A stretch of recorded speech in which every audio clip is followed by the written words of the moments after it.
Hello everyone. This is Ali Azzuddin from Fourth Generation for Education, our special Inclusion Day, and we are all special. This is session number 5, and April, as you can see, we have people from the UAE, Lebanon, Thailand, Indonesia, Kuwait, Spain, Australia, Jakarta, Indonesia again. So welcome for everyone. Germany and then more maybe European countries are joining. It's maybe the beginning of the day on your side and a little bit late on Australia's side. I'm going to give it a start, create a smooth school transition for students with special education needs. Let's go, April. All right. Hello, everybody. Like Ali said, I'm April Remfrey. I've been a special needs and primary classroom teacher for the last 20 years. I come from the US, but I've taught in the US, France, and now I've been in the last 8 years here in Switzerland. And I have experience teaching public, private, and international environments. I'm originally from a very small town in the US. I say I'm close to Chicago, but it's a 4-hour car drive from Chicago because no one knows where I'm actually from, which is fine. I grew up in a family of 5. Both my parents are music teachers, and my daily life was filled with listening and playing jazz and classical music. But in my bedroom, sneaking in as many 80s hair bands as I possibly could. So that's a little bit about me. Welcome. I'm so happy to collaborate with you, April, this afternoon. Thank you. Shall we get started? Yes, and let me say hello to all the people watching on Facebook. Feel free also to interact with us whenever there is a moment for chat. And again, a quick reminder, in the chat box, choose all panelists and attendees if you want everyone to read your feedback and your responses. And then the Q&A, if you have any question, we will have a few minutes at the end to answer them. Great, thank you. So what did you prepare for us, April, for this session? Well, I have an agenda slide I would like to get started with, but I want to give you a little background on why I've been a teacher of kids with special needs for a long time. I've also taught in the general education classroom, so it's nice to have kind of both sides of the spectrum. I can see both sides. But my brother struggled with severe ADHD, and really I sat in the front row of watching that behavior, medication ups and downs, and really how it affected our family. And then a little personal story, this experience at home was kind of coupled with my 3rd grade teacher who didn't know how to deal with me getting things done faster than everyone else in the classroom. So she sent me out of the classroom on a regular basis. And she sent me to work in a classroom of kids that had multiple mental and physical disabilities. And little did she know how much I would actually love doing that. So what she thought was a punishment turned into the seeds of my future professional path. So let me show you an agenda for today. I want you to have 4 takeaways from our presentation. Our goal is to learn from each other. So when you go back to your school, you can credibly speak about why smooth transitions are so important. I'll be asking you to really reflect on content and ask questions in the chat box. Ali will interrupt me if we've got some really great questions. I love to answer those in the moment if we can. Make this what you need. Think about important things that are going on in your world, whatever it is your profession is. Clearly, you're working with inclusion. Think about your world and how that applies to what I'm saying today. My hope is that you leave with something concrete you can put into place right away, something you can chew on for a while, and think about how it's going to change the future of your practice or even your parenting. Before we get going, I really love to interact with people online. These are all my different Twitter, LinkedIn, Instagram, Facebook names. Please find me. Let's continue the conversation. And I know Ali has some great places where we can interact as well. True. And then I think being connected via social media is great. And then let me say hi to Kirsten because she put us in contact for this session. And let me say as well that the session is recorded so that people, if they want to look back at the session and then look at some details, it will be available on our YouTube channel. Excellent. Okay. For some background on me a little bit more, at the ripe old age of 24, my husband and I went on our first experience living abroad in Paris, which after a very rough entry period, I worked with expat children who weren't given a place in the local schools because of their special needs. So this experience kind of whet my appetite for living outside of my home country. And then in 2013, we returned to Europe to raise our very own third culture kid. So during all this moving around, we just made our 15th move this summer and hopefully our last one.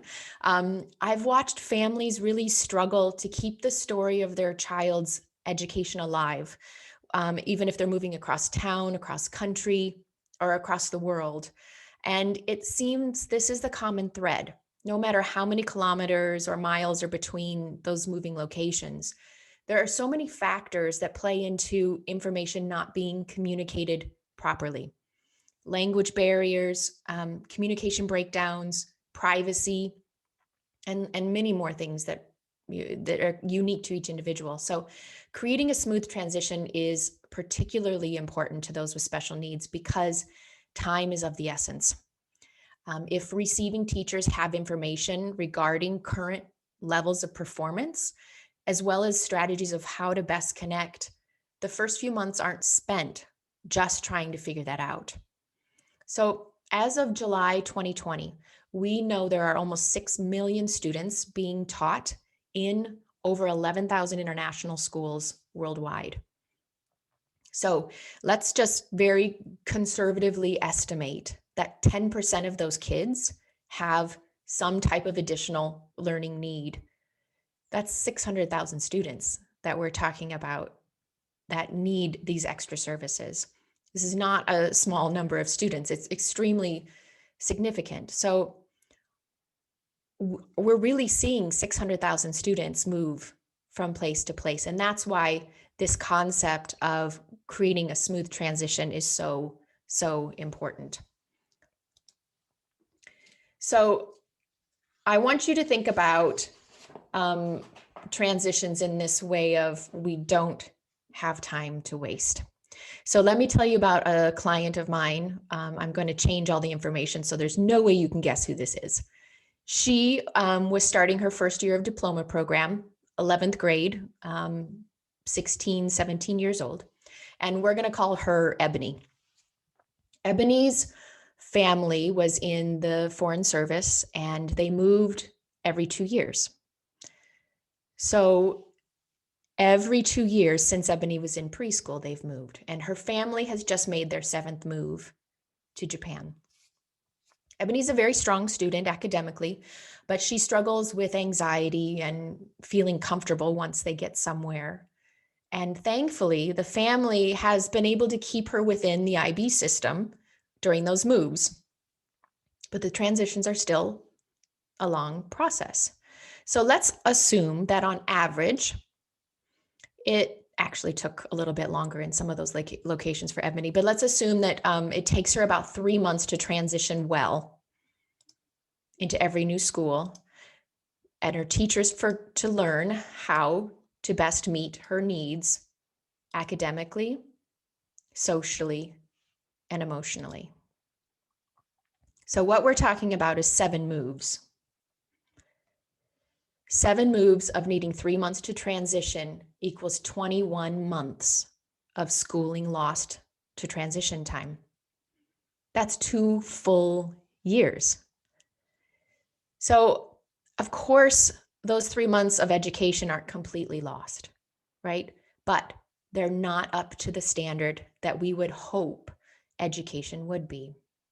She's still able to continue her academic journey, but not at the same pace, not at the same levels until the teachers figured out her learning style and strategies that work best for her. And at one point, Ebony's parents felt like she never did transition for those 2 full years before they made another move. So, what can we do about this? So, we're going to talk about the how, the what, and the why in this presentation. So the first part we're going to talk about is the what. So I'm going to quickly tell you about a new tool I've created to help track progress over time. This is for our IEP, ILP goals, the individual learning plans, even RTI, response to intervention plans over time. And this format I've created that's called a learner profile. It's almost like a student resume. And then we're going to listen to an interview that I did with a PhD psychologist about a formula she's created to share the most important information about a student's educational psychology report with the student's support team. So, what are people saying about managing the goals of students' learning? I surveyed 13 teachers from around the world and asked them how their international school is keeping track of student goals and progress. And only one of those 13 reported that they have a comprehensive system to keep track of that information. 85% said they wish their school had a platform beyond Google Docs and spreadsheets. So this got me thinking about IEP goals and objectives, how we measure progress, and being able to measure progress means we can pass that information on to the next school. We can give the correct information, and that helps facilitate this good transition.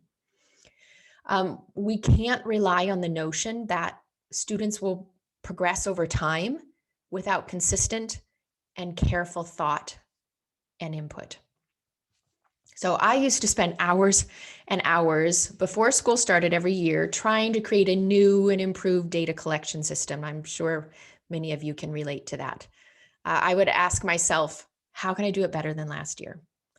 But every single year, by October or so, every single year, I was revamping the process yet again. How am I going to collect good information on my students to help inform my teaching practices in order to find the information that needs to be sent on to the next school year's teacher or the new school that they were going to be moving to?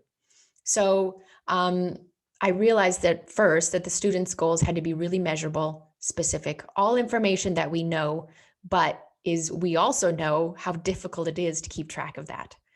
So coming up with these goals was always a challenge, and I couldn't find a comprehensive goal bank out there. There are plenty, but comprehensive was another story. So I made something that's called STEP. This is a goal bank with about 5,000 goals and objectives at this point. And I created it with the goal in mind of improving student transitions, their achievement, and their growth. Trying to empower parents, therapists, educators to establish these appropriate goals and objectives, monitor progress, and collaborate with team members. And then in the end, this enhanced curriculum-based measures in real time with valid data. So let's picture this. You have a student that needs in-class support from a teaching assistant, and you know you need to get a few data points in the real environment, but finding the time in your schedule to track that progress is extremely difficult. So what STEP does, it gives teachers access to STEP and the goal bank to create their own customized goals, use the goals that are already in there, easily track data, and then instantly see and share visual representations of student progress over time. I love a good graph of data. I don't know if you do, but that's one of my favorite things, is to see graph progress over time, and especially one that's based on real-time data. So let's go back to that teacher's assistant that's in the classroom. I wanted to make sure that there was something that they could track progress and we could look at it together. So that's what this program does. And we can talk about it another time if you'd like, but we're going to move on and talk about learner profiles. Ali, any questions so far? I just reminded them if they have any questions to share it in the Q&A. So not yet. Usually after like half an hour, I start seeing all the question coming. Yeah. Okay. All right. So as a quick recap, we've talked about documenting progress over time, but why is it important? Let me tell you a quick story about two students of mine that I've had in the past. And these two are polar opposite stories of students being put into my, what we called intensive needs program at the time. We have lots of different names for those programs at the moment. So the first story is of a boy that I absolutely adored, had very typical autistic traits in the middle years program. He was, let's see, 7th grade or about 12 years old at the time. The family and the student visited our school, but I only saw the parents peek into our classroom. And I didn't even have the opportunity to meet the student at all. Even a few minutes with him would have made a big difference. He was enrolled before I saw any reports. I didn't get to speak with the parents, and I was told that speaking to the past schools was not an option. So after I got information on him, I had 2 past grade reports, his ILP, which was 2 pages long and had 2 academic goals and 3 sport goals or PE goals. No progress information. And in total, I think I had less than 10 pieces of paper about this boy. And I had, of course, no strategies on how to make what work and what did work previously and bring that into my new school environment. So I had no information showing me progress he'd made over time to inform our curriculum decisions. So literally we were starting at 0. And I'm sure many of you can relate to that. The second story I'd like to share is about a student that joined in the middle of 5th grade, right at the end of PYP. And in this process, I was involved in interviewing the family and the student 8 months before he arrived into my program. And yet I didn't have any involvement in the decision-making process, but I got to see this process going on.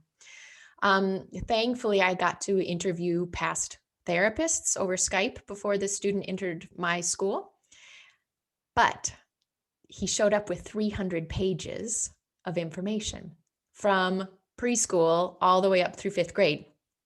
So even after spending hours going through all this information, combining things and picking things out from here or there, I knew his academic profile from a few years back, but I still didn't have his present levels of performance. And I didn't have anybody telling me the best way to connect with him, to build relationships, nor strategies that worked in the past. So in neither instance was I able to easily understand how I could best serve those 2 students prior to their first day of school. So just like Ebony, we had started learning about each other when school started. And I know that there's a better way to do this. And I'm sure you've all been in my shoes. So let's now get over to talking about what a learner profile and why I think they work. There's just some new research out from ICS Research. I think it was just published yesterday, saying that computer literacy is more important than ever to families when they're applying to international schools. They said actually 84% of parents say now that online learning provisions are important to them when looking for a new school. So let's take that into consideration when we're talking about creating a learner profile on a student. So how can we elicit this important information for incoming students and to prepare vital information to pass on to the next school? My idea is this learner profile. And I'm sure many of you are doing something very similar to this already. I'll just show you the format that I've used. So collecting this information often falls on the shoulders of learning support teachers, special education professionals, or school counselors that already have a really full schedule. And I know that everybody has the best of intentions, but time is the enemy when it comes to thoroughly investigating the background of students that may be entering your classroom when they have special needs. So this profile was born out of a chapter in the book called How to Personalize Learning by Barbara Bray and Kathleen McClaskey. And there's a chapter in there where the authors talk about how to teach students about their own learning profile and how to use agency to communicate their needs. But what if a student isn't yet in your school to communicate his or her needs? So I asked myself, shouldn't we all be able to communicate students' needs before they arrive to your school? So this started my journey with creating a learner profile for my internationally mobile clients. And I decided that there are key points of information that I would want to know about a student before he or she arrived in my classroom. I want to know present levels of performance, current services, strengths and weaknesses, and strategies and recommendations. So let's walk through this format that I've created in which I interview past and present teachers and therapists and create a comprehensive picture of students' needs. Then this document gets sent on with the other heaps of documents, like say if you're like this fifth grader that I had that comes with 300 pages of documents, this is really the summary of all of that information that's in there to make sure that the people that are first reading it see the key information. And the point here is to control the narrative. We're giving the narrative to the new receiving school. So background information can be really important on a student.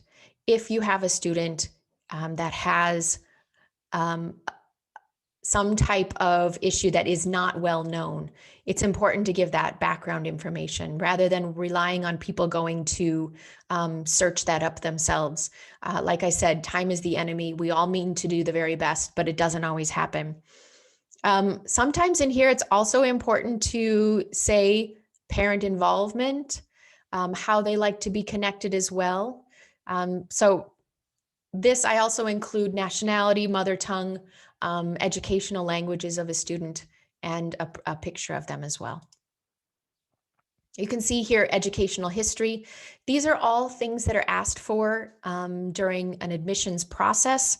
However, it isn't always clear and in the top of mind when people are looking at these things. So I think it's really important to show, oh, it looks like this student has been moving around quite a bit already. That's important information to me, and it's important for me to know what language they've been speaking, their educational language. Present levels of performance. This is the information I get from past teachers. Of course, we're not going to be able to pinpoint every single skill, but these are the main skills that are important for this student. These are the big topics that we need to think about before admission, preparing for the student, and then starting once the student arrives. Finally, we're talking here about strengths and weaknesses, how much services a student needs per week.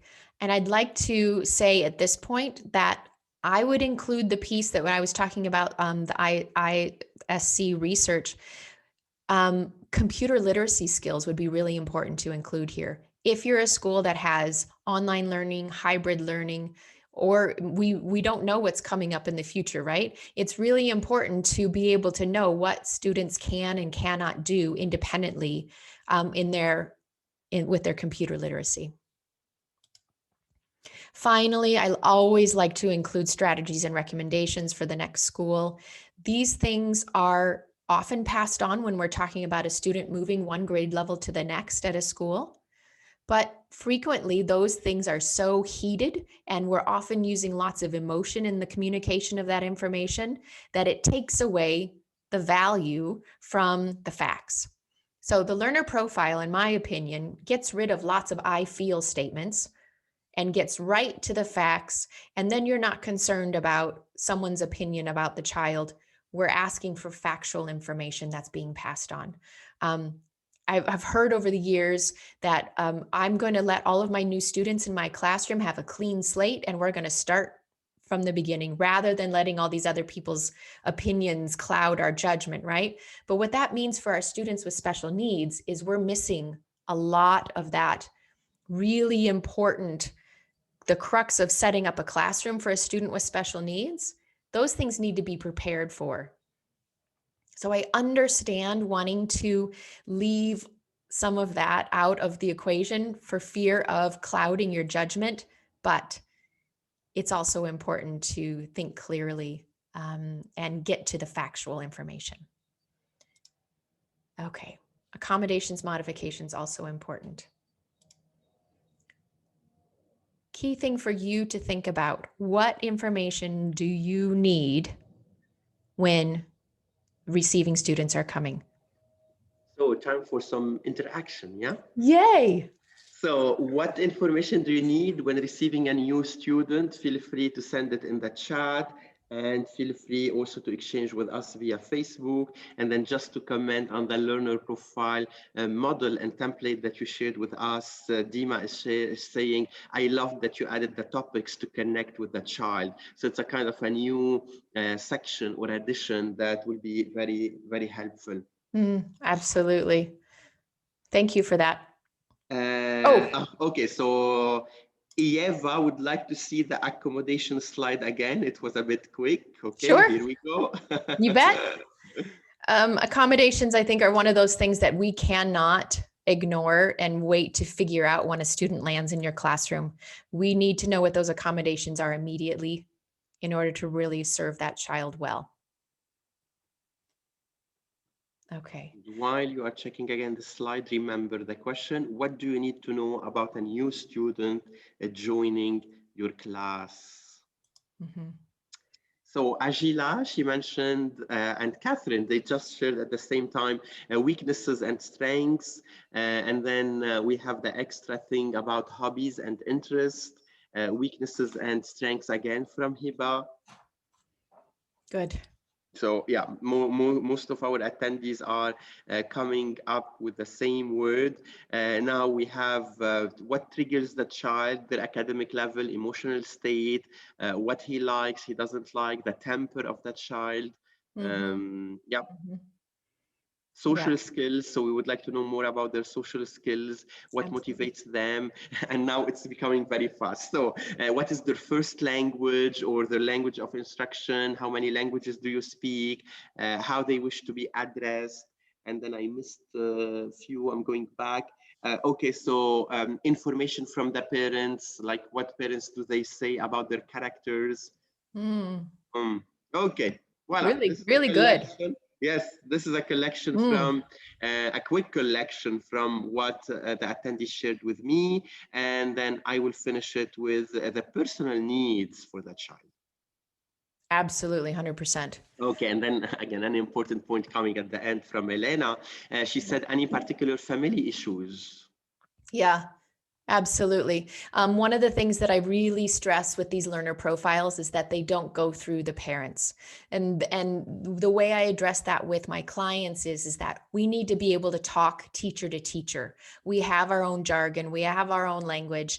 And when you have to take into account that you are saying things in a way that are going to make parents not uncomfortable, sometimes that reduces what we say and we don't get to the point fast enough. So I advocate for these learner profiles to be within a document within your school. So if they're moving, take for instance, student moving from grade 2 to grade 3, these don't go home. These are just for teacher information.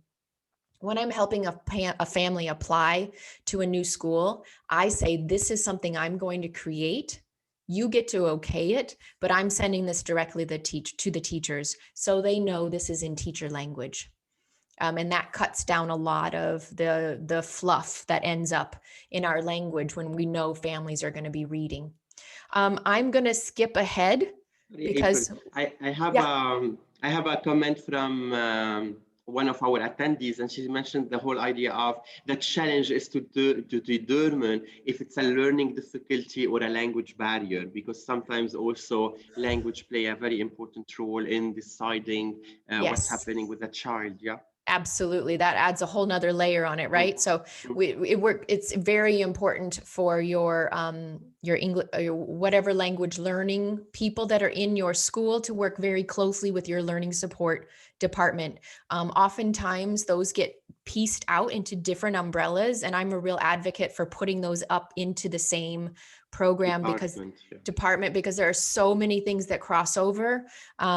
And we need to be able to tease out if it's a language issue, learning issue, or if it's a pervasive learning issue. All right. This is going a lot faster than I expected, Ali. No, it's fine. We're okay. So we started having questions. So let me know. Shall we start with some questions?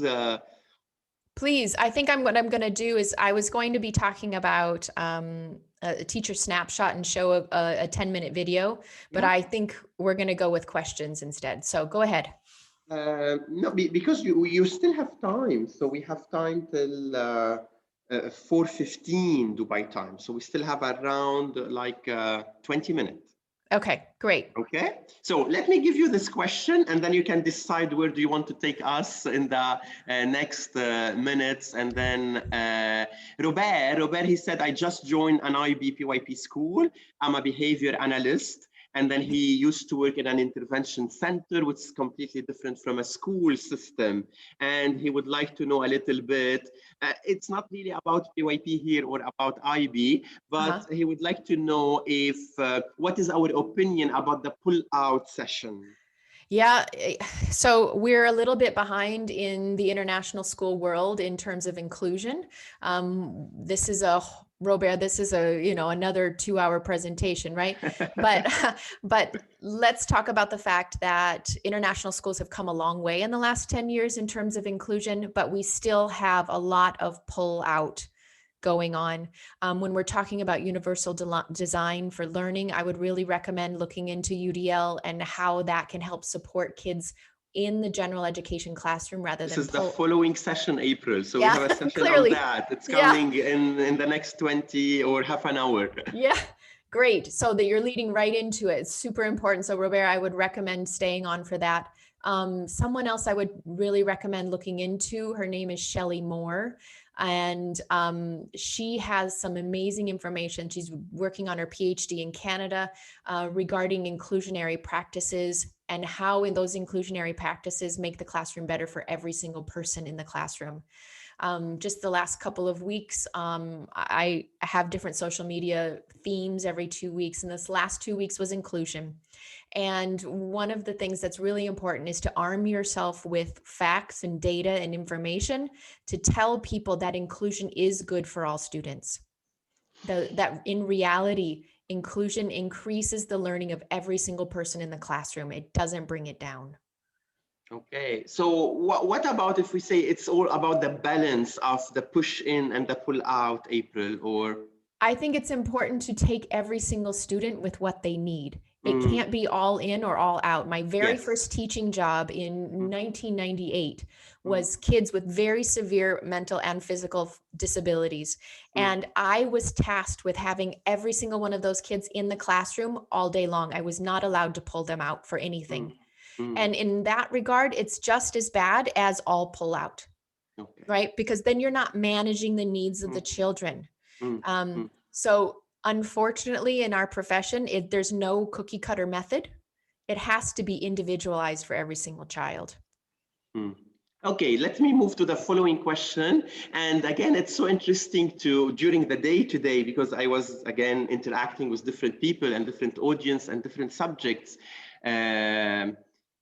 And people are putting, again, a huge kind of a light on the COVID situation and then the teaching online. So Nicole is a pre-K teacher, and there is a child who's struggling with virtual learning. They are doing their best to encourage him on daily basis, but there is no show up. They also talk to the counselor. And then, so any tips about how we can support a pre-K child online? If I'm being really honest, I'm going to say pre-K kids should not be doing online learning for long periods of time, right? You know, we know for a fact that our brains can do 30 minutes to 35 minutes and one chunk. That's adults. Those are adults, right? Yes. Our expectations for kids being on online learning is ridiculously high. So I would really work very hard at figuring out a system for not just this one child that's struggling, for all of your pre-K kids, to figure out a method that's going to allow them to engage, get them up and moving without always having to have the screen. Figure out tasks where the kids have to go and do something in the house, bring it back and do a show and tell. And in that way, you're getting movement, you're getting kids out of the room, you're getting away from the screen, but you're ensuring that you're coming back for those check-ins. The other thing that you have to figure out is it a computer literacy issue? Are they able to do these things on their own? Do they need to have an adult with them at all times? Is that realistic? So how is your school planning? How is your school figuring out if this is the best method? And you cannot blanket say sixth graders in pre-K should be on online learning the exact same amount of time. So I just shared with Nicole, we had we've done previously special day about early years and then strategies to teach them, to help them. So also you can have a look at those sessions via the link of 4th generation. Welcome, Nicole. I have more questions coming, but let's have a look at this kind of a short video that you prepared for us. And then we come back to that question to start wrapping up our session, April. Okay. I do have a video to share with you, and I need to make sure that our audio is working. Yeah. So Ali, if you can give me a thumbs up if you hear the video properly. Alicia, thanks for joining in all of your time as an educational. It's a little bit low. What would you say is the most important information to share with a student support team? So as a psychologist, when I write my reports, there's a lot of information that I put in. I want to have a comprehensive report that really shows a full picture of the child and takes all the information I've got from all sources. However, that's a lot of information for teachers to digest, especially in middle or high school when there's several teachers teaching one child. No one's going to read all of the report. So the most important information I would recommend that teachers get is, are students meeting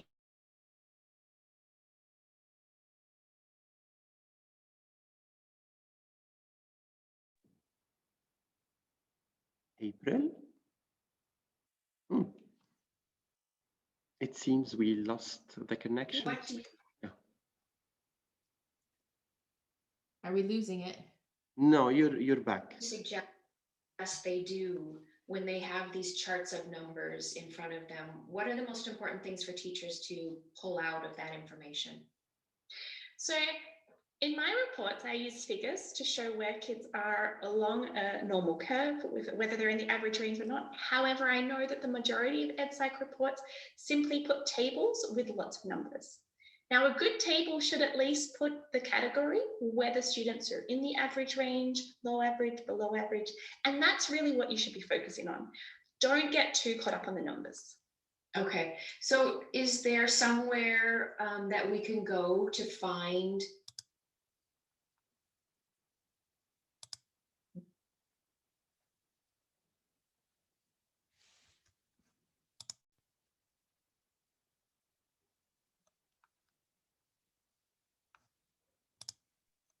Ali, are you there? Yes, I'm here. Sorry. I think we're losing a little bit your connection. Yeah, the screen is frozen, April.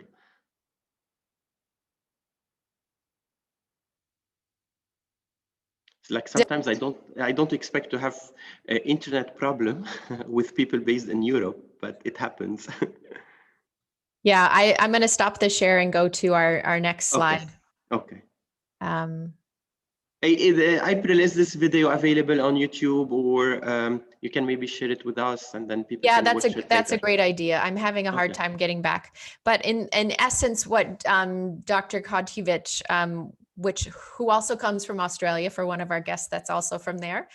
She talks about how to break down the educational psychology report into something that's quite similar to a learner profile.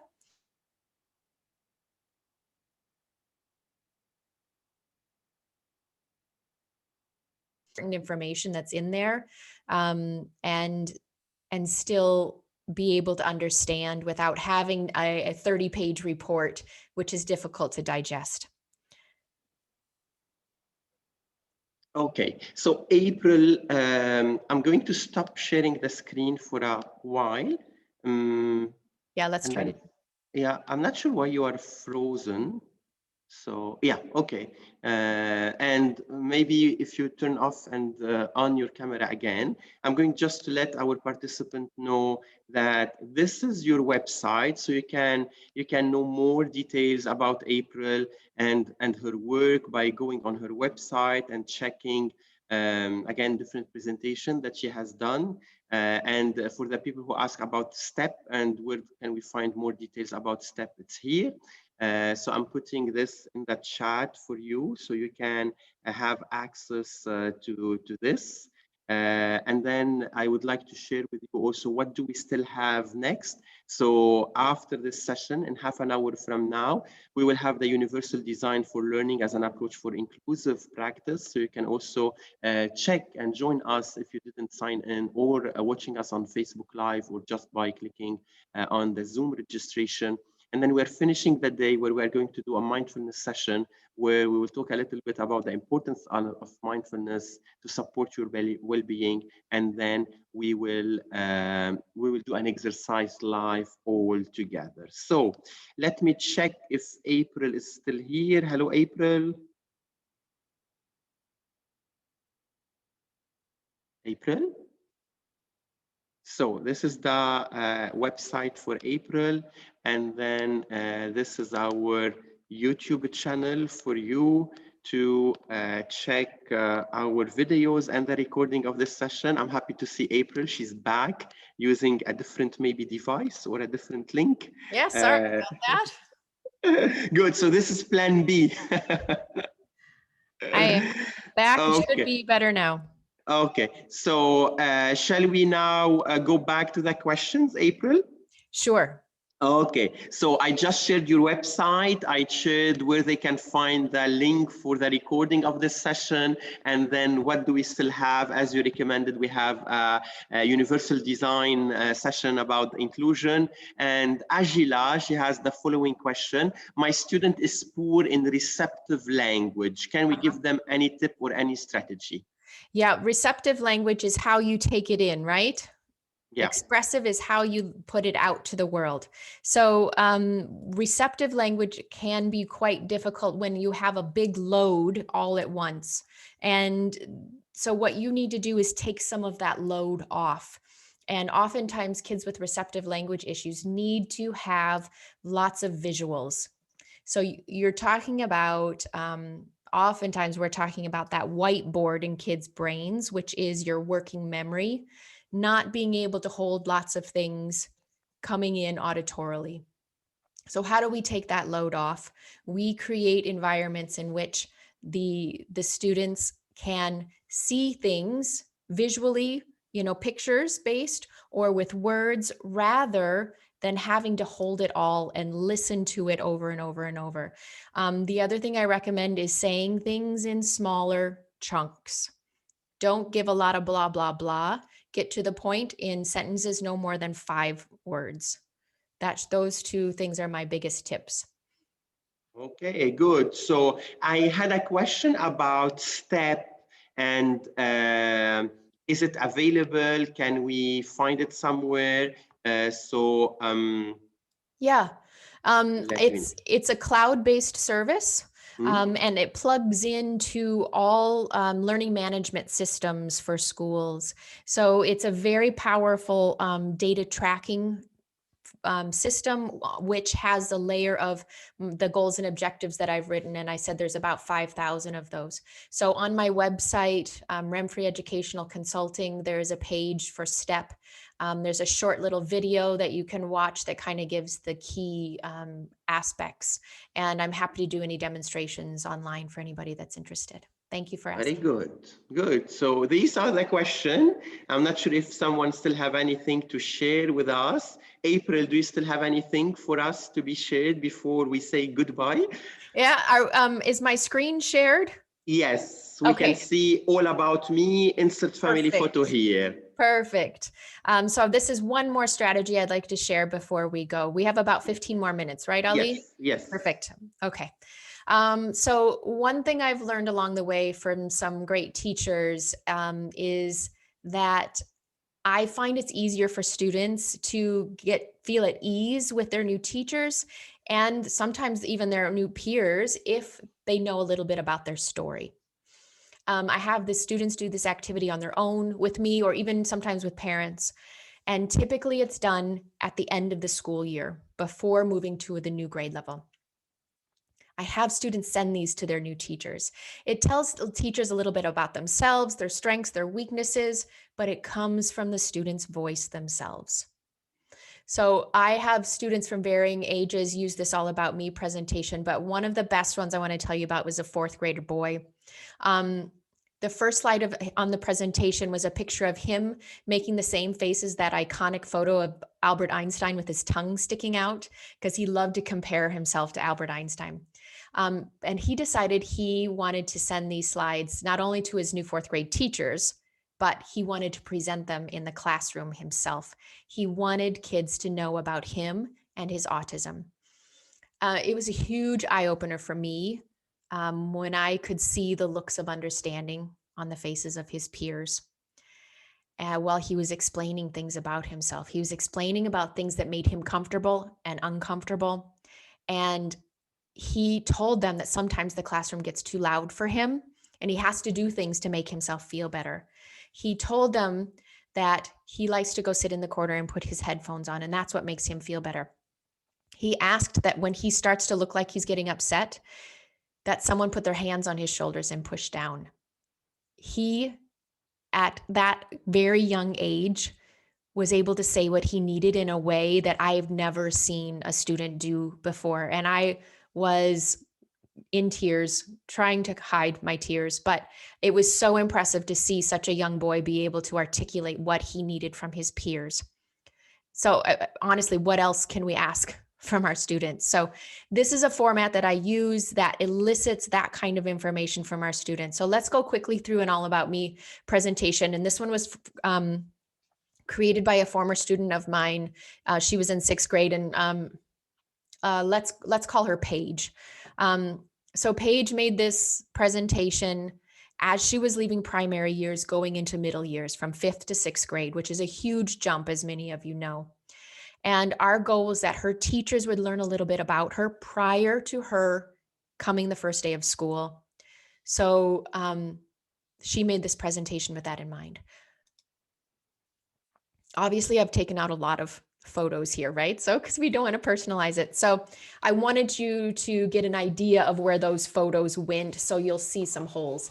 So Paige decided to start out with sharing a picture of herself and some descriptive words. And also some things she was really proud of. But she wasn't going to mess about, and she wanted to get to the point really quickly. So she decided to tell them right away what she struggled with. And this took a lot of discussing to pull these thoughts out of here, but these observations, I wanted them to be directly from the student, from Paige herself. It was really difficult for her to say that she hates losing, but I could see that she felt relieved that her teachers knew this information right from the start. She was also really proud that she struggled with ADHD, and there were lots of famous people that also have ADHD, and this normalized things for her a bit. And it was a bit of a cathartic experience for Paige, much like the 4th grader I was telling you about with this picture of Einstein. I like that Paige included this slide because the teacher gave something for teachers to connect with her on. But this is probably the most important part, that she told teachers how they can help her learn. How powerful is that? She told them what kind of tools that she needs to be successful and things to look out for to be able to tell if she's not paying attention. These were not things Paige could say out loud herself, but she could write it. And let me tell you, it meant way more for her teachers when it came from her than if it came from me. And then she ended with her biggest weaknesses.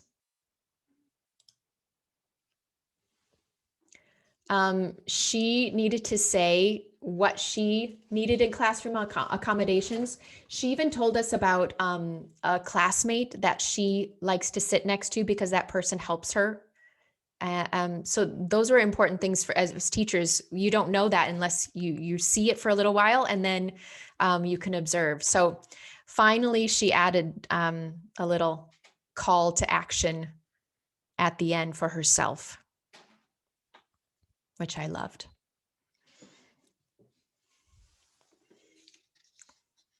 Do we have a comment? I saw something pop up. This brings me again to this whole idea about taking time at the beginning of the year to know our student, to build relationship, the trust, Right. and not just start after the first day of the school on giving them a spelling test or a kind of an exam. And we just also talked about this, but from a different perspective, the perspective of the third culture kid, and how much also we need to listen to them and to know who they are. So I can see in the chat, and you can see April, that's great, amazing, great practice, wonderful, thanks for sharing. Mm-hmm. So yeah, and if we give them the voice and the time to express themselves, we can know more about them, and then we can help them, and we can gain this time that we lost during the transition, as you shared at the beginning of the session, right?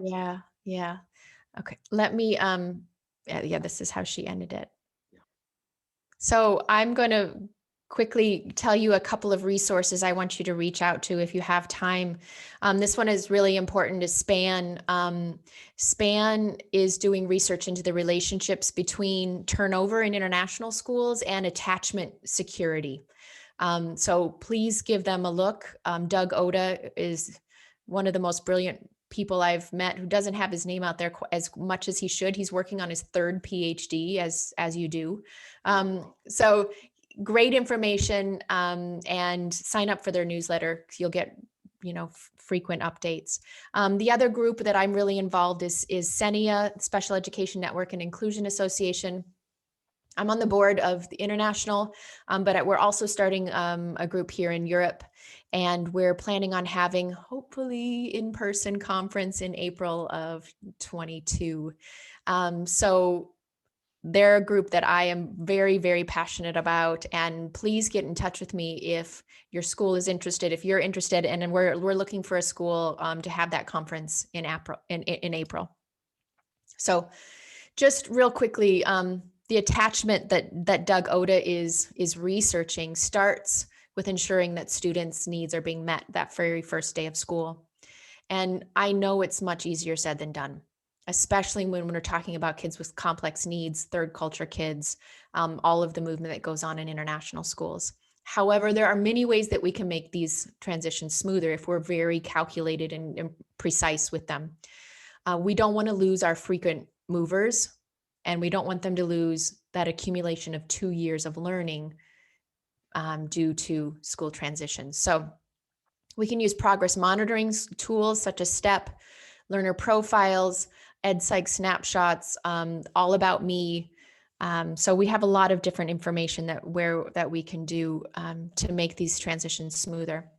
So as we end up, please keep the conversation going. I'd love to hear from you outside of the chat here. It's been great to have your interactions. So any more questions, Ali, that we have questions, comments? No, I think like we answered all the questions of our attendees here on Zoom, and we're ready to wrap it up, to say thank you to you and to everyone, and a 15-minute break, and then we will be talking about the universal design for learning. So you're welcome to join us. Excellent presentation. Thank you. So these are the feedbacks in the chat. Thank you. And again, in the Q&A, I got a thank you. So thank you, everyone. It was really great listening to you. It was really great to having you here with us. A few minutes break, and then I will be again live for another session. And then the people who are watching from Australia, worth staying up late. This is a nice message. I hope you sleep. Hope you sleep well. Okay. Thank you, April. Thank you, Ali. I appreciate that. That was fun.